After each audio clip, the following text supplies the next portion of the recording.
Hello Pisces, Sun, Rising and Venus signs. Kamusta kayo? Sana po'y nasa mabuti kayong kalagayan. Welcome back po sa Star Tarot. At kung bago kayo rito, welcome din po kayo.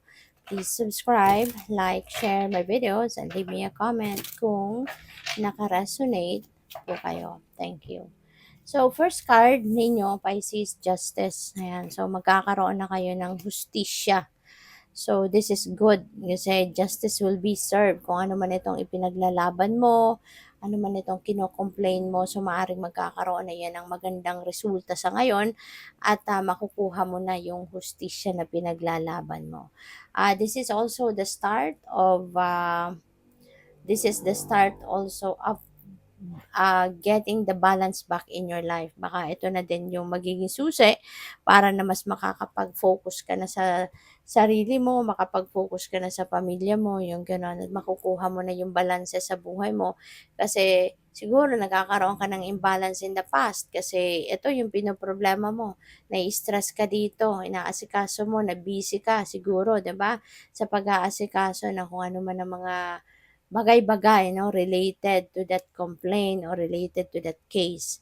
Pero yun, maganda na kasi may papanalo mo yan, no? When the justice card comes in sa reading, that resonates with a win. Kaya po pwede talaga na maipapanalo mo kung ano dito yung kino-complain mo, ano yung nirereklamo mo, yung ganon. So, we have the Two of Cups. Ayan. Si Two of Cups, ano to eh, partnership, you know? So, pwede na merong bagong, kunyari, wala ka pang love life, no? O pwedeng magkaroon ka na ngayon ng love life, makilala mo na yung person mo, pwedeng ganon. Kung meron ka din naman siguro business, o pwedeng baka mag-a-attract ka dito ng ka-business partner, maaaring magpa-partnership kayo in business, pwedeng ganon. Or pwede rin na ang iba sa inyo rito, baka meron kayong makikilala na, no, yung soulmate nyo, twin flame nyo, yung ganon.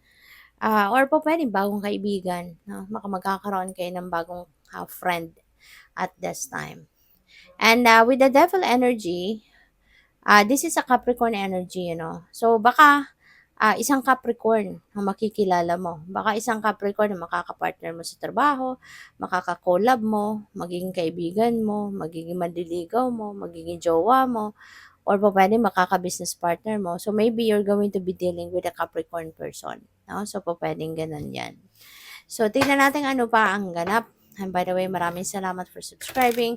And if you haven't subscribed yet, subscribe na kayo. And also, maraming salamat din for not skipping the ads. Malaking bagay yan sa akin. And also, please click the join button sa baba ng video kung gusto niyo na mag-join sa membership. Okay? Salamat. So, we have patience and planning, Pisces. So, maaari na ang iba sa inyo dito sa ngayon is making plans, no, about your future, or maybe you're making plans about an endeavor or kung ano man related dito sa partnership siguro, merging of business, mga ganyan, no? Or kung ano man ang pinaplano ninyo. So, pwede na paalala ito sa inyo na mag-practice pa kayo ng more patience, magpasensya pa kasi maaari no, na sa pagpaplano ninyong ito, hindi lang ikaw ang involved dito. There could be other people that are involved as well or that may be involved in this in this planning. Kaya hindi rin na, may mga bagay din na hindi natin pwedeng madaliin, 'di ba? May mga impormasyon na tayo na hinihingi siguro from other people na hindi natin mamamadali. Kaya kailangan natin na matutong magpasensya, matuto tayong magantay. Okay? So what else? We have the waiting game. Ayan, mag-antay. No? Maaaring kailangan mo pa na mag-antay ng medyo matagal-tagal pa or kung ilang weeks pa, mga ganyan. So, kaya kailangan na maging pasensyoso at pasensyosa. Kasi there are so many things that are beyond our control. At hindi rin naman natin sila mapupwersa, mapu-force, mapipilit. Kasi hindi rin naman natin alam kung ano din ang pinagdadaanan nila. So, we need to be patient. Okay? At kung ano man yung iniantay ninyo, when divine timing comes, it will just happen. 'Di ba? Kasi kahit anong pilit din natin, if that's not meant to happen yet, it won't happen anyways. Kaya yun na lang, matuto na lang tayo magantay at magpasensya. So we have emotional withdrawal. Ang iba sa inyo rito, maybe you are leaving something behind you or someone behind you. Kung ano man ang sitwasyon na 'to, for sure hindi mo na 'to gusto. Hindi ka na diyan masaya, hindi ka na diyan komportable, 'no? So, it could be anything, pupuwedeng trabaho 'yan, pupuwedeng relationship, career, ganyan.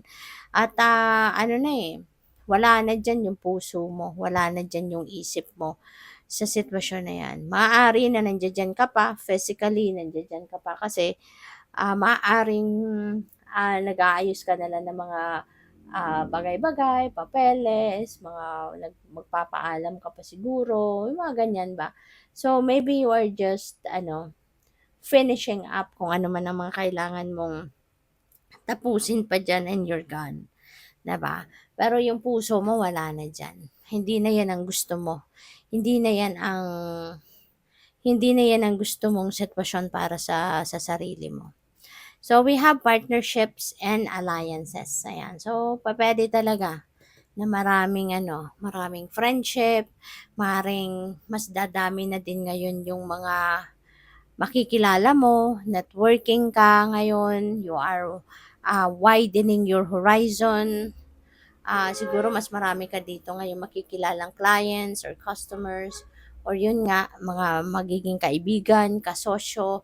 So, yun, maaring mas madadami, lalawak yung network ninyo.